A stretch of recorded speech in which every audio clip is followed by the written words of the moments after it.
मैंने अपना सोचा अपने मन में कि पूरे झारखंड के स्वतंत्रता सेनानी जो हैं उनके वंशज का हालत चिंताजनक है।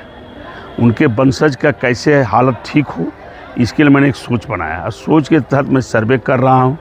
उनके वंशज लगभग 500 अभी सूची मेरे पास आ चुकी है और उसी क्रम में हम हजारीबाग के जिला स्कूल में खड़े हैं, जो हजारीबाग का एक महत्वपूर्ण शिक्षा संस्थान है। वहाँ इनका शिलापट लगा हुआ है, इना जो स्वतंत्रता सेनानी उनका नाम है। लेकिन कोई ऐसे महापुरुषों का जिन्होंने देश की आज़ादी में जैसे हम स्वतंत्र हुए हैं, जो पढ़ाई लिखाई हमें हो रही है, जो हम घूम रहे हैं, राजनीतिक कर रहे हैं, जब तक मेरा देश सुरक्षित रहेगा हम सुरक्षित नहीं रहेंगे। इसके लिए हम देश के प्रधानमंत्री जी को से मांग करेंगे, तमाम स्वतंत्रता सेनानी के परिवार जो वंशज आज उनका हालत चिंताजनक है, उनका स्पेशल पैकेज देकर चाहे आयोग गठन करके, इसी के लिए मैं संघर्ष कर रूपरेखा तैयार कर रहा हूँ। और यह बैनर है झारखंड स्वतंत्रता सेनानी विचार मंच के बैनर तले पूरे राज्य में हो रहा है। मैं उसका प्रदेश अध्यक्ष हूँ, मैं बटेश्वर प्रसाद मेहता। और बरकट्ठा विधानसभा से मैं निर्दलीय चुनाव लड़ा था, लगभग 40,000 हमने वोट ला के प्राप्त करके जनता का आशीर्वाद प्राप्त किए हैं। और शिक्षा के क्षेत्र में नई क्रांति लाने का मुझे सोच है। देखिए, सबसे पहले तो 78 में हमने अपने पिताजी के नाम से, जो स्वतंत्रता सेनानी थे रामेश्वर महतो, उनके नाम से हमने हाई स्कूल खोला और उसकी मंजूरी हमने 81-82 जब बिहार सरकार था तब लेकर के मैंने अपना सरकारी नौकरी इस्तीफा दे दिया।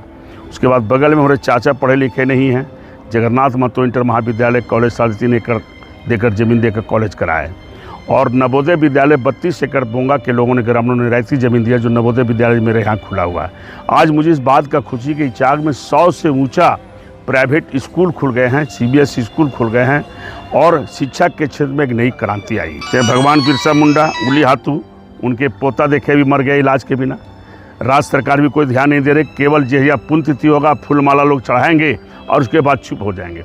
मेरा राज्य सरकार से भी कहना है कि जितने स्वतंत्रता सेनानी के परिवार है, वंशज है, जिनका हालत चिंताजनक है, जिसकी माली हालत खराब है, उसको सरकार व्यवस्था बनाए। इसी के लिए मैं रूपरेखा तैयार कर रहा हूं और इसी के तहत अगला मीटिंग मेरी रांची में होगी और उसके बाद दिल्ली में होगा और यह दिल्ली सांसद तक के मामला को हम पहुंचाने का प्रयास करेंगे। मैं निकिता कुमारी, जिला स्कूल जिसका नाम अब district CM school of excellence Hazaribagh है, मैं उसकी प्रभारी प्राचार्य हूँ। हमारे विद्यालय में लगाया गया है तो उसके पीछे सरकार की कोई ना कोई ज़रूर अच्छी पहल रही होगी। तो ये सिर्फ एक स्टोन नहीं है, बल्कि इसमें एक साइड आप देखेंगे कि संविधान की प्रस्तावना लिखी हुई है और देश पर बलिदान होने वाले स्वतंत्रता सेनानियों के नाम क्रम से लिखे गए हैं। तो कोई भी स्वतंत्रता सेनानी किसी देश के लिए होता है, न कि किसी स्कूल के लिए, न तो किसी ज़िले के लिए, बल्कि वो पूरे देश के लिए होता है, जिन्होंने पूरे देश को आज़ाद करने के लिए अपना सर्वस्व न्यौछावर कर दिया।